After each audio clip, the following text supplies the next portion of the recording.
Hello students, Navbharat online class में आपका एक बार पुनः हार्दिक स्वागत है और उम्मीद करते हैं आप भी पूरी एनर्जी के साथ आए होंगे कंटिन्यू करने के लिए। अपना फिजिक्स का चैप्टर जो है प्रकाश वाला चल रहा था, जिसमें आपको बता रहे थे न्यूमेरिकल क्वेश्चन, परावर्तन के बारे में पढ़ा था। अपवर्तन जो है अपना टॉपिक चल रहा था, जिसमें हम देख रहे थे अलग अलग स्थितियों पे जब बिंब को रखा जाता है तो उसके जो प्रतिबिंब है वो कहाँ कहाँ पे बनेंगे। उसमें हमने शुरुआत किया था और कुछ स्थितियों को बनाया था। तो टोटल 6 स्थितियों को हम पढ़ने वाले हैं, जिसमें पहली जो स्थिति है वो है जब वस्तु अनंत पे स्थित होती है। इसके लिए मैंने आपको रेखा चित्र बना के उसकी स्थिति, प्रकृति और साइज़ के बारे में बताया था। दूसरी कंडीशन हमने देखी थी जब वस्तु 2f1 से परे स्थित हो। इस स्थिति में प्रतिबिंब कहाँ बना था? f2 और 2f2 के बीच। और तीसरी कंडीशन हमने देखी थी जब वस्तु 2f1 के ऊपर स्थित हो। तो उस कंडीशन में वस्तु का जो प्रतिबिंब है वो कहाँ पे बनेगा? वो बनेगा 2f2 पर, और वो वास्तविक होगा और उसकी जो साइज़ है वो वस्तु के समान होगी। इससे पहले जो प्रतिबिंब बन रहे थे वो छोटे थे, इस कंडीशन में समान। और उससे आगे की जो स्थिति है वो है जब वस्तु f1 व 2f1 के बीच स्थित हो। तो ये स्थिति जो है उसको एक बार देख लेते हैं।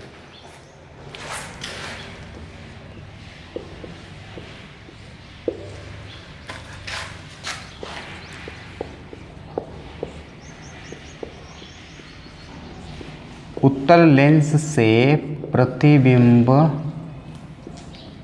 का बनना, ये अपना हेडिंग था। और इसमें हमने 3-4 स्थितियों के बारे में पढ़ लिया। जैसे अनंत पे पढ़ा था, 2f1 से परे पढ़ा था, और 2f1 पे पढ़ा था 3। और अभी ये जो कंडीशन है वो चौथी स्थिति है। देखिए, चौथी स्थिति में वस्तु को कहाँ रखा जाता है? जब वस्तु 2f1 तथा f1 के बीच स्थित हो। इस स्थिति से वापस हम देख रहे हैं, यद्यपि बताया हुआ है, लेकिन एक बार फिर इसको रिपीट करते हैं।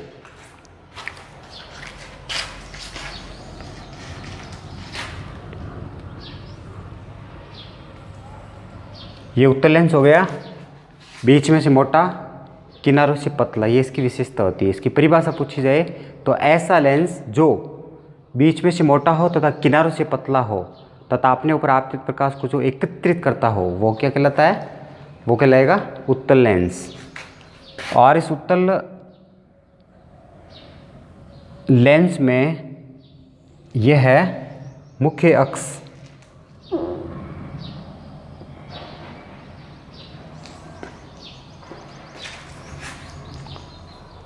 वस्तु की स्थिति है 2f1 और f1 के बीच। तो ये हो गया f1 और ये हो गया 2f1।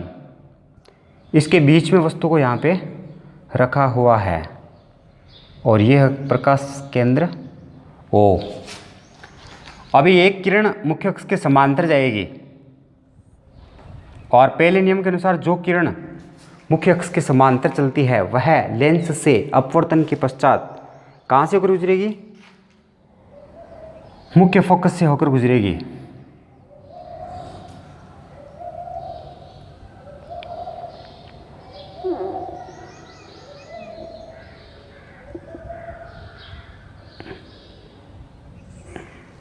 ये गुजरेगी f2 से होकर इस तरफ f2 मुख्य फोकस से।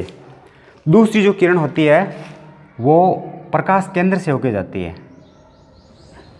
कहाँ से होके जाएगी? प्रकाश केंद्र से होके जाएगी। और गोलीय लेंस से अपवर्तन के नियमों में जो तीसरा नियम था वो क्या था? कि जब कोई प्रकाश की किरण लेंस के प्रकाशिक केंद्र से होकर गुजरती है तो वह बिना विचलित हुए, बिना मुड़े सीधे निकल जाती है।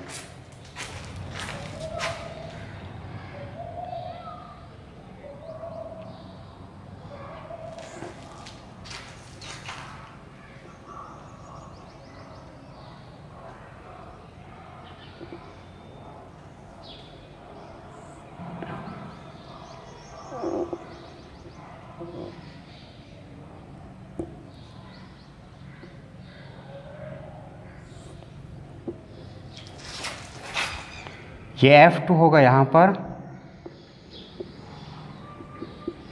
और ये प्रकाश के केंद्र से होकर गुजरने वाली किरण है। तो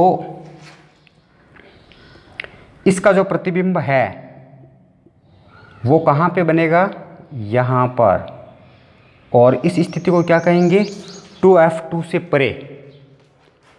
जब वस्तु को कहाँ पे रखा हुआ है, 2F1 और F1 के बीच, तो इस स्थिति में पहले नियम के अनुसार एक किरण जाएगी जो लेंस से अपवर्तन के पश्चात F2 से होकर गुजर जाएगी। दूसरी प्रकाश की किरण प्रकाशी का केंद्र से होकर गुजरती है जो इसके साथ में 2F1 से परे जाकर मिलती है। तो दोनों किरणें इस जगह मिलेगी, इसीलिए इसका प्रतिबिंब कहाँ बनेगा, 2F2 से परे। अब इसकी स्थिति, प्रकृति और साइज ये लिख देते हैं। स्थिति मतलब प्रतिबिंब कहाँ बन रहा है, तो हम लिखेंगे 2F2 से परे। फिर हम लिखेंगे प्रकृति, तो इसकी प्रकृति होगी वास्तविक, और वास्तविक प्रतिबिंब कैसे बनते हैं, उल्टे बनते हैं। फिर हम लिखेंगे इसकी साइज। साइज में देखिए, जब वस्तु अनंत पे होती है तो बिंदु आकार का प्रतिबिंब बनता है। उसके थोड़ा सा पास आ जाते हैं 2F1 से, जब वस्तु रखी जाती है परे, तो उस स्थिति में वस्तु का प्रतिबिंब बनता है वस्तु से छोटा।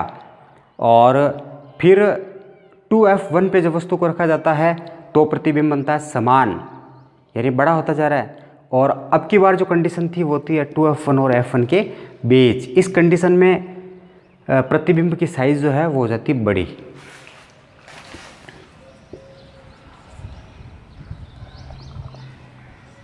इसका अर्थ ये हो गया कि उत्तल लेंस से बनने वाले प्रतिबिंब जो होते हैं वो बिंब की साइज की तुलना में छोटे भी होते हैं, समान भी होते हैं और बड़े भी होते हैं।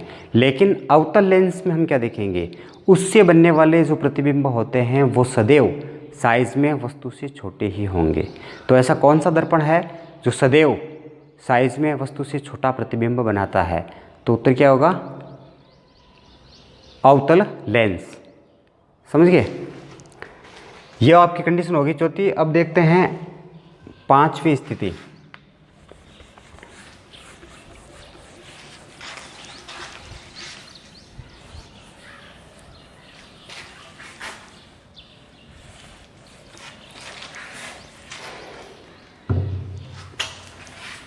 पांचवी स्थिति क्या है, जब वस्तु F1 पर स्थित हो।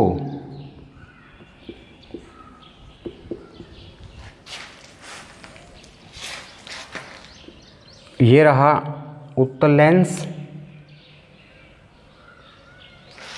और ये रही मुख्य अक्ष। वस्तु है F1 पे, ये प्रकाशिक केंद्र है यहाँ पे, और यह है F1।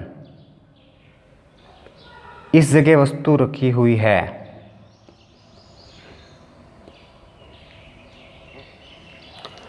तो एक किरण जो मुख्य अक्ष के समांतर जाएगी वो लेंस से अपवर्तन के पश्चात कहाँ से होकर गुजरेगी, मुख्य फोकस से होकर गुजरेगी, यानी F2 से होकर गुजरती है। ये पहले नियम के अनुसार ऐसा होता है। दूसरी प्रकाश की जो किरण है वो कहाँ से जाएगी, वो जाएगी प्रकाशिक केंद्र से होके।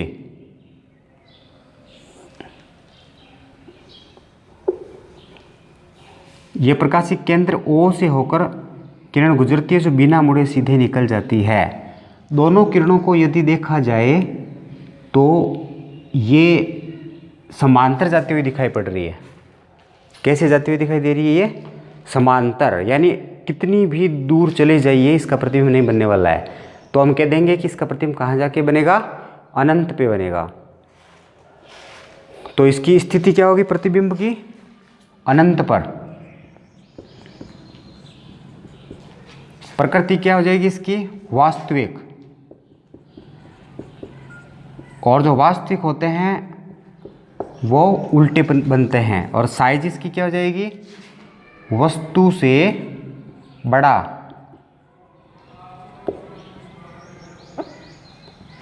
यह है 5वीं कंडीशन। और अब लास्ट स्थिति जो है वो देख लेते हैं।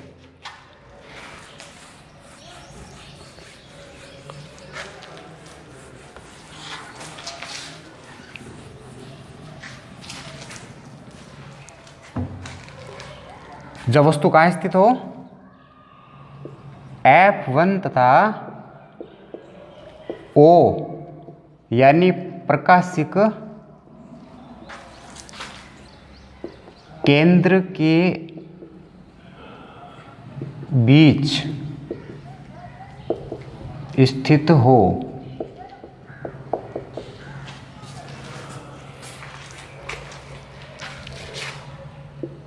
ये कौन सा लेंस है, उत्तल लेंस, और यह है मुख्य अक्ष।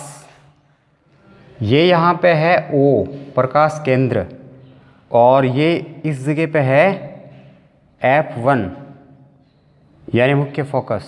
कंडीशन क्या है, F1 और O के बीच स्थित हो, तो यहाँ पे वस्तु को रखा जाएगा। इससे चलकर जो किरण मुख्य अक्ष के समांतर जाती है वह लेंस से अपवर्तन के पश्चात कहाँ से होकर गुजरेगी,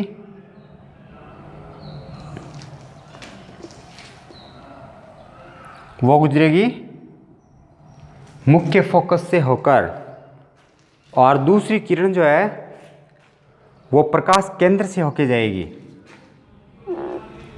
कहाँ से होके जाती है, प्रकाश केंद्र से होके।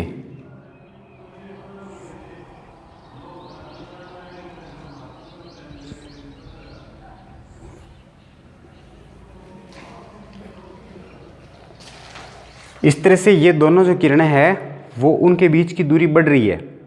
जैसे जैसे हम आगे की ओर बढ़ते जाएंगे वैसे वैसे इनके बीच की दूरी बढ़ती चली जाएगी। इसका अर्थ ये हुआ कि इस तरफ इसका प्रतिबिंब नहीं बनेगा, तो इन किरणों को पीछे की ओर यदि बढ़ाया जाए तो इसका प्रतिबिंब जो है वो पीछे की ओर बनेगा। और ऐसे प्रतिबिंब को चूंकि पर्दे पर नहीं लिया जा सकता, इसीलिए इसको क्या कहेंगे, आभासी प्रतिबिंब।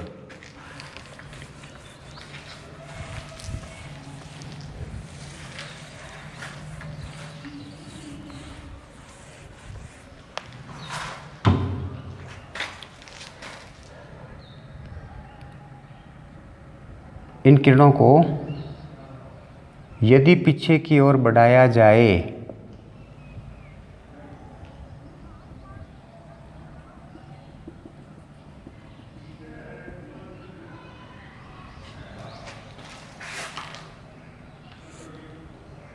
तो यहाँ इसका प्रतिबिंब बनता है।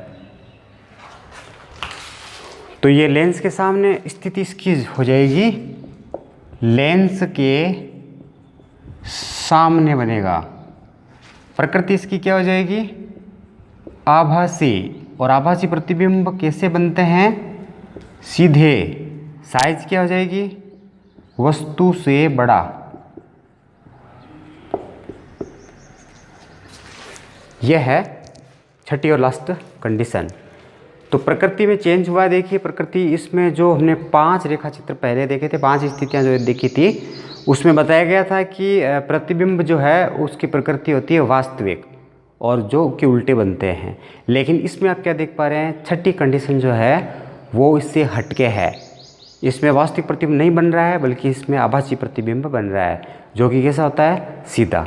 और ये आपने चित्र के माध्यम से देखा है। मुख्य अक्ष के ऊपर बनता है आभासी प्रतिबिंब, जबकि वास्तविक प्रतिबिंब जो होते हैं वो मुख्य अक्ष के नीचे बनते हैं, उल्टे होते हैं। इसके पहले भी हमने आपको बताया था कि वास्तविक और आभासी प्रतिबिंब में क्या अंतर होता है। तो इसका जो आंसर है वो है कि वास्तविक प्रतिबिंब को पर्दे या दीवार पे प्राप्त किया जा सकता है, लेकिन आभासी प्रतिबिंब को पर्दे या दीवार पे प्राप्त नहीं किया जा सकता। और वास्तविक प्रतिबिंब जो है वो उत्तल लेंस से बनता है, अवतल दर्पण से बनता है, जबकि आभासी प्रतिबिंब जो है वो अवतल लेंस से बनता है और इसके अलावा उत्तल दर्पण से भी बनता है, और इसके अलावा वो समतल दर्पण से भी बनता है। तो ये इन दोनों में अंतर था। और एक वास्तविक प्रतिबिंब जो होते हैं वो उल्टे बनते हैं और आभासी प्रतिबिंब जो है वो सीधे बनते हैं। ये भी एक अंतर इसमें बताया जा सकता है। इसके बारे में हमने आपको पहले बताया था दर्पण वाले चैप्टर में, परावर्तन का जो अपना चैप्टर था उसमें बताया था। अभी इनकी कंडीशंस हो गई सारी 6। अब हम 2 कंडीशंस पढ़ेंगे जैसा कि हमने पढ़ा था उसमें उत्तल दर्पण में। उत्तल दर्पण में 2 ही कंडीशंस बताई गई थी, एक जब वस्तु अनंत पे स्थित होती है और एक वस्तु जब किसी भी स्थान पे स्थित होती है। वैसा ही यहाँ पे अवतल लेंस में होगा।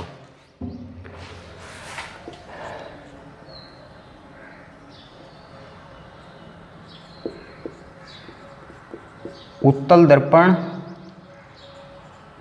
और अवतल लेंस ये दोनों क्या करते हैं,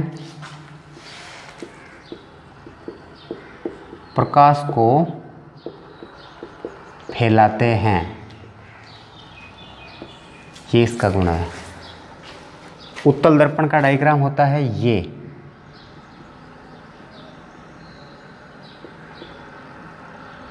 उभरी हुई सतह है या उभरा हुआ भाग परावर्तक पृष्ठ का कार्य करता है। अवतल लेंस का डायग्राम होता है ये, जो बीच में से पतला और किनारों से मोटा होता है, वो क्या कहलाता है, अवतल लेंस। ये देखिए इसमें मुख्य अक्ष है, ये इस मुख्य अक्ष है। ये अपने ऊपर आपतित प्रकाश की किरणों को क्या करता है, फैलाता है ऐसे। तो ये फैली हुई किरणें हमें इधर से आती हुई दिखाई देती है। इसमें भी क्या होता है, ये प्रकाश की किरणों को फैलाता है, ये भी इस तरह से। तो ये किरणें हमें यहाँ से आती हुई प्रतीत होती है। तो उत्तल दर्पण और अवतल लेंस ये दोनों में सिमिलरिटी है। और इसके विपरीत अवतल दर्पण तथा उत्तल लेंस इन दोनों में समानता है। ये दोनों क्या करते हैं, प्रकाश को एकत्रित करते हैं। क्या करेंगे, प्रकाश को एकत्रित करते हैं। इनके लिए चित्र बना लेते हैं यहाँ पे। ये किसका हो गया, अवतल दर्पण का, जिसका अंदर धंसा हुआ भाग परावर्तक पृष्ठ का कार्य करता है, वह अवतल दर्पण कहलाता है। उभरे हुए भाग पे पॉलिश की हुई है, अंदर धंसे हुए भाग परावर्तक पृष्ठ का कार्य कर रहा है। तो ये क्या है, ये अवतल दर्पण है। और उत्तल लेंस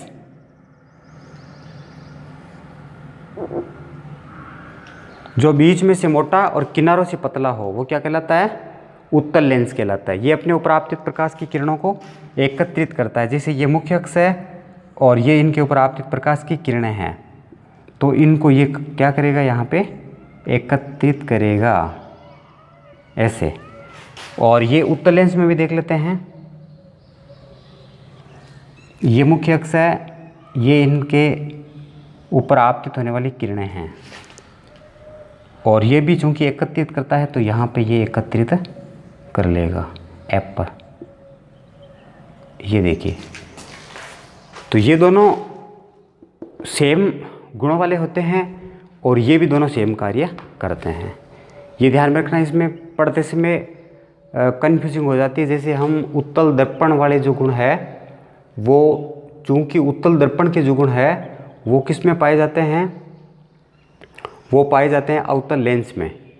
इसीलिए हम उत्तल दर्पण में अवतल दर्पण वाले गुण भी लिख देते हैं भूलवश। इसीलिए इनको क्लियरली आप देखेंगे, बार बार देखेंगे, तो जाके ये दोनों में डिफरेंस जो है वो समझ में आएगा।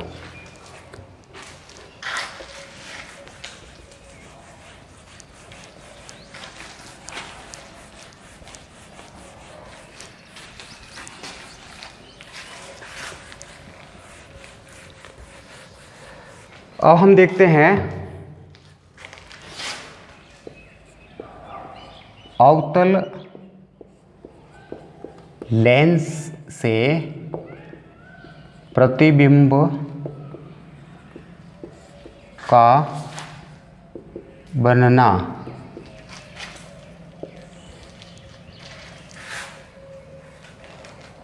तो ये रहा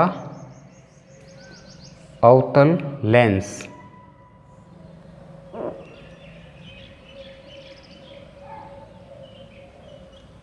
और ये रही मुख्य अक्ष। पहली कंडीशन इसमें हमने लिखी नहीं है। पहली स्थिति है जब वस्तु कहाँ स्थित हो, अनंत पर स्थित हो।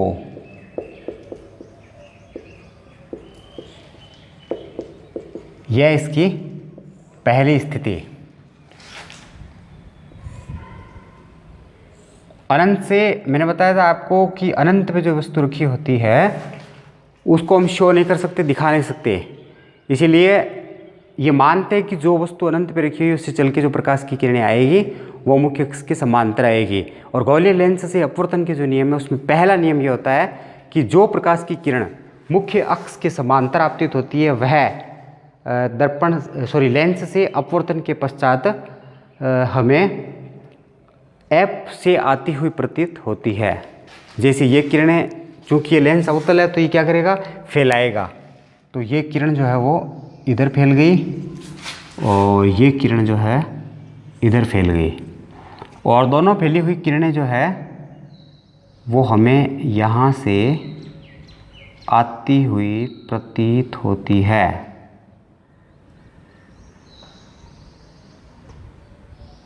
ये देखिए,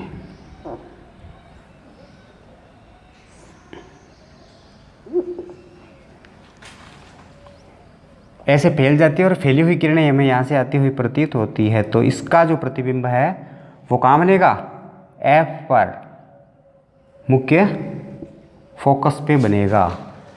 अब इसकी स्थिति, प्रकृति और साइज लिखते हैं। स्थिति, प्रकृति एवं साइज। क्या स्थिति है इसकी, F1 पर इसका प्रतिबिंब बनेगा।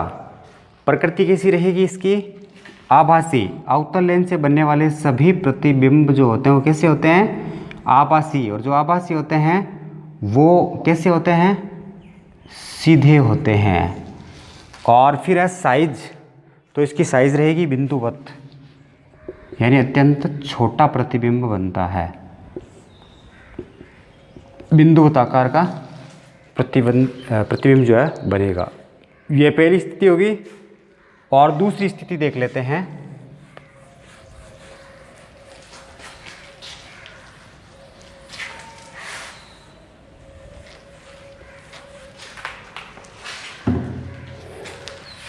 दूसरी स्थिति है जब वस्तु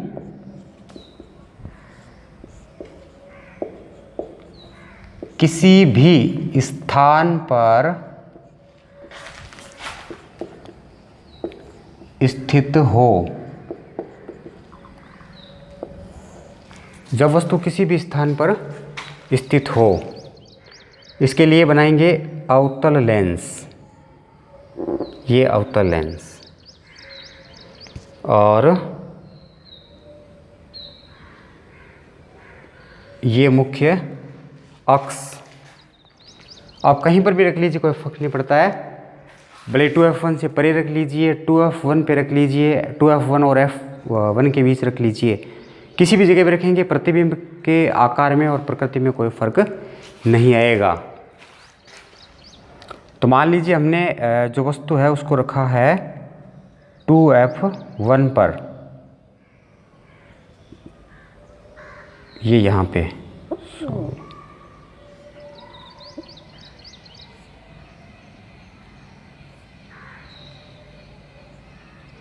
और इससे चलकर प्रकाश की किरण जो है वो मुख्य अक्ष के समांतर जा रही है। तो जो किरण मुख्य अक्ष के समांतर जाएगी, चूँकि लेंस अवतल है, फैलाएगा। तो ये क्या कर रहा है, यहाँ पे प्रकाश को फैला रहा है। फैली हुई प्रकाश की जो किरण है वो यहाँ से आती हुई प्रतीत होती है F1 से। दूसरी जो किरण है वो प्रकाश केंद्र से होकर गुजरेगी, ओ से,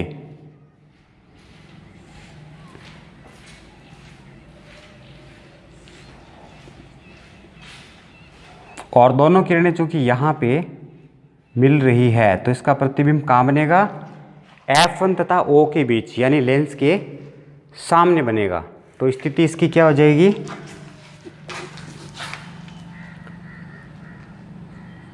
F1 तथा O के बीच बनेगा। प्रकृति इसकी परमानेंटली कैसी रहती है, आभासी, और आभासी के लिए हम लिखेंगे सीधा। और इसकी साइज कैसी है, वस्तु से छोटा, सदैव वस्तु से छोटे प्रतिबिंब बनते हैं अवतल लेंस से, वस्तु से छोटा। ये इसकी दो स्थितियां हैं, एक पहले वाली और एक ये, और उसकी जो है वो 6 कंडीशंस थी जो आपको बताई गई।